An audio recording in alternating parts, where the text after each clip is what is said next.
FIFA world cup లో ఇవాళ Mexico versus Ecuador, England versus DR Congo మ్యాచ్లు జరగనున్నాయి. ఇక ఫిఫా ప్రపంచ కప్ లో పెను సంచలనం చోటు చేసుకుంది. నరాలు తెగే ఉత్కంఠ మధ్య ఫుట్బాల్ పవర్ హౌస్ జర్మనీకి షాక్ ఇస్తూ underdog Paraguay pre quarters బెర్తును పట్టేసింది. సడన్ డెత్ లో German player Jonathan Tah penalty kick ను బయటకు కొట్టగా పరాగ్వే డిఫెండర్ జోష్ కనాలే గోల్ గా మలిచాడు.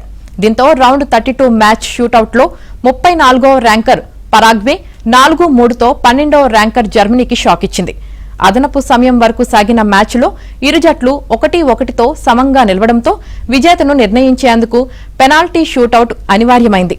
పరాగ్వే ఆటగాడు జూలియో గోల్ చేయగా జర్మనీ తరపున కై గోల్ చేసి స్కోర్ సమం చేశాడు.